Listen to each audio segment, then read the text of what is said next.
Top in ടേസ്റ്റിന്റെ cooking ചാനലിലേക്ക് ഏവർക്കും സ്വാഗതം. ഈ ചാനൽ ആദ്യമായി കാണുന്നവർ ലൈക്ക് ചെയ്യാനും സബ്സ്ക്രൈബ് ചെയ്യാനും കൂടാതെ ബെല്ലൈക്കൺ എനേബിൾ ചെയ്യാനും മറക്കരുത്. എല്ലാവർക്കും എൻ്റെ ഹൃദയം നിറഞ്ഞ ഓണാശംസകൾ. ഇന്ന് ഞാൻ നിങ്ങൾക്ക് വേണ്ടി തയ്യാറാക്കിയിരിക്കുന്നത് ഒരു ഓണം സ്പെഷ്യൽ വിഭവമാണ് കുറുക്ക് കാളൻ അല്ലെങ്കിൽ കായക്കാളൻ. ഏത്തക്ക ഉപയോഗിച്ചാണ് ഇന്നത്തെ കാളൻ തയ്യാറാക്കിയിരിക്കുന്നത്.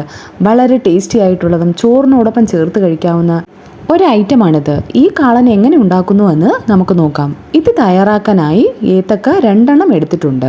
ഇതിന് നമുക്ക് പുറം തൊലിയൊക്കെ ഒന്ന് ചെത്തി ഇതിനെ കഷ്ണങ്ങളാക്കി നമുക്ക് വെള്ളത്തിലിടാം. ഇത് വെള്ളത്തിലിടുന്നത് കറുത്ത് പോകാതിരിക്കുന്നതിന് വേണ്ടിയിട്ടാണ് ഇത് വെള്ളത്തിലിടുന്നത്. ഈ കാളൻ തയ്യാറാക്കാനായി ഞാനിവിടെ ഒരു മൺചട്ടി എടുത്തിട്ടുണ്ട്. നമുക്കിത് വേവിച്ചെടുക്കാം. ഇതിന് വേകുന്നതിന് ആവശ്യമായിട്ടുള്ള വെള്ളം നമുക്ക് ഇതിലേക്ക് ഒഴിക്കാം. മാത്രമല്ല ഒരു 1/4 ടീസ്പൂൺ മഞ്ഞൾപ്പൊടി, ഒരു പച്ചമുളക് നമുക്കിതിലേക്ക് കീറിയിടാം. അതുപോലെ തന്നെ ഒരു 1/4 ടീസ്പൂൺ മുളക് പൊടി, അല്പം കറിവേപ്പില, പിന്നെ ഒരല്പം ഉപ്പ്. ഇത് ഇളക്കി യോജിപ്പിച്ച് നമുക്കൊരു 5 മിനിറ്റ് ഇതിനെ വേവിക്കാനായി അടുപ്പത്തേക്ക് വയ്ക്കാം. ഈ സമയത്ത് ഇതിന് ചേർക്കാനുള്ള തേങ്ങ നമുക്ക് അരച്ചെടുക്കാം. ഞാനിവിടെ ഒരു മിക്സിയുടെ ജാർ എടുത്തിട്ടുണ്ട്. 1/2 കപ്പ് തേങ്ങയാണ് ഇതിനു വേണ്ടി ഉപയോഗിച്ചിരിക്കുന്നത്.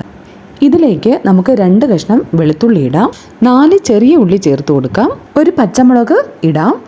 ഇനി നമുക്ക് 1/2 കപ്പ് തേങ്ങയും നമുക്ക് ഒരുമിച്ച് അരച്ചെടുക്കാം.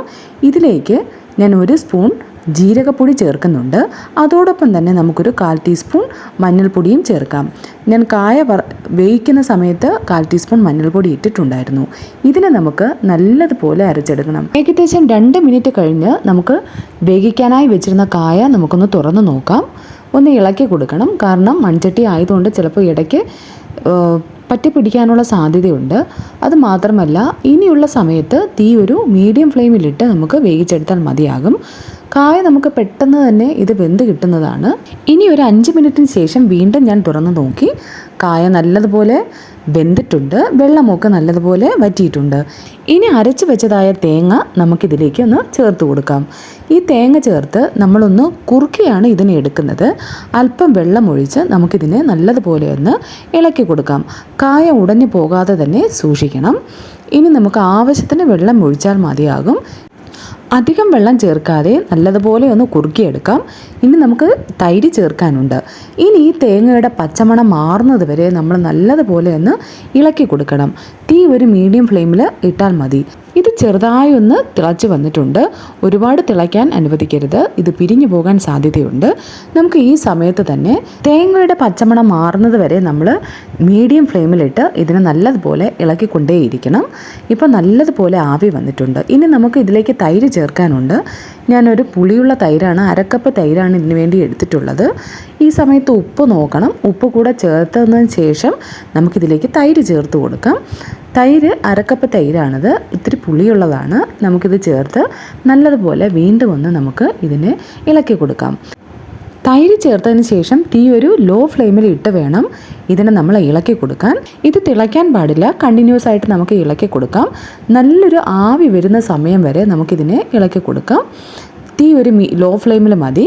മൺചട്ടി ആയതുകൊണ്ട് നല്ല ചൂടുണ്ടാവും. ഇതൊന്ന് ആവി വരുന്ന സമയത്ത് നല്ലതുപോലെ ഇളക്കി നമുക്കിതിനെ ഓഫ് ചെയ്ത് വയ്ക്കാം. ഇപ്പോൾ ഇതാ നല്ലതുപോലെ ഇതിൽ ആവി വരുന്നുണ്ട്. അപ്പോൾ ഈ സമയത്ത് നമുക്കിതിനെ ഓഫ് ചെയ്ത് വയ്ക്കാം. ഇനി ഈ കാളനിലേക്ക് നമുക്ക് കടുക് താളിച്ച് ഒഴിക്കാനുണ്ട്. നമുക്കിനി ഇത് ഫ്ലെയിം ഒന്ന് ഓഫ് ചെയ്ത് വയ്ക്കാം. ഇനി ഒരു പാൻ അടുപ്പത്തേക്ക് വെച്ച് 3 സ്പൂൺ എണ്ണ ഒഴിക്കാം. അതിലേക്ക് കടുക് ഇട്ട് കൊടുക്കാം. കടുക് ഒന്ന് പൊട്ടി വന്നതിന് ശേഷം ഞാനിവിടെ ഒരു 10 ചെറിയ ഉള്ളിയാണ് ഇതിനെ കട്ട് ചെയ്ത് ഇതിലേക്ക് ചേർക്കുന്നത്. ഇതിനെ നമുക്ക് ചുവന്ന് കിട്ടുന്നത് വരെ നമുക്കൊന്ന് വഴറ്റി കൊടുക്കാം. ഇത് നല്ലതുപോലെ വഴറ്റണം. അതുപോലെ തന്നെ നമുക്കിതിലേക്ക് ഒരു ചെറിയ കഷ്ണം ഇഞ്ചിയും ഒരു 2 അല്ലി വെളുത്തുള്ളിയും കൂടെ കട്ട് ചെയ്ത് നമുക്കിതിലേക്ക് ചേർക്കാം. ഇതുകൂടെ ചേർത്ത് നല്ലതുപോലെ നമുക്കൊന്ന് വഴറ്റി കൊടുക്കാം. ഇവ 3ഉം ഒന്ന് കളർ ചേഞ്ചായി വരുന്നത് വരെ നമുക്ക് വഴറ്റി കൊടുക്കാം. ഒരു 3 വറ്റൽമുളക് ഒന്ന് കട്ട് ചെയ്ത് ചേർക്കുന്നുണ്ട്. അതോടൊപ്പം തന്നെ കറിവേപ്പിലയും ചേർക്കുന്നുണ്ട്. ഇതെല്ലാം കൂടെ ചേർത്ത് നമുക്കൊന്ന് ഇപ്പം തന്നെ ഉള്ളി നല്ലൊരു ഗോൾഡൻ കളറായി വന്നിട്ടുണ്ട്. ഇത് നമുക്ക് ഓഫ് ചെയ്ത് വയ്ക്കാം. ഇതിനെ നമുക്ക് കാളനിലേക്ക് ചേർത്ത് കൊടുക്കാം. ഇത് ചേർത്ത് കഴിഞ്ഞാൽ ഉടനെ നമ്മൾ ഇതിനെ ഒന്ന് മിക്സ് ചെയ്യാൻ പാടില്ല. 2-3 മിനിറ്റ് നമുക്ക് ഇങ്ങനെ തന്നെ വെച്ച് അതിനെ അടച്ച് വയ്ക്കാം. അതിനുശേഷം നമുക്ക് ഇതിനെ സെർവ് ചെയ്യാവുന്നതാണ്. ഞാനിപ്പോൾ ഇതിനെ അടച്ച് വെക്കുന്നുണ്ട്. ഒരു 2 മിനിറ്റിന് ശേഷം നമുക്ക് വീണ്ടും തുറന്ന് ഇതിന് ഒന്ന് മിക്സ് ചെയ്യാം. ഇപ്പോൾ നമ്മൾ നേരത്തെ കണ്ടതിനേക്കാളും കുറച്ചുകൂടെ നമ്മുടെ കാളൻ കുറുകി വന്നിട്ടുണ്ട്. വളരെ ടേസ്റ്റി ആയിട്ടാണ് ഈ കുറുക്ക് കാളൻ ഇന്ന് തയ്യാറാക്കിയിരിക്കുന്നത്. ഓണം പോലുള്ള വിശേഷ ദിവസങ്ങളിൽ നമുക്ക് കാളൻ ഒഴിവാക്കാവുന്നതല്ല. തീർച്ചയായും ഇത് നിങ്ങൾ തയ്യാറാക്കി നോക്കണം. ഈ വീഡിയോ നിങ്ങൾക്ക് ഇഷ്ടമായെന്ന് വിശ്വസിക്കുന്നു. എല്ലാവർക്കും എൻ്റെ ഹൃദയം നിറഞ്ഞ ഓണാശംസകൾ. Thank you.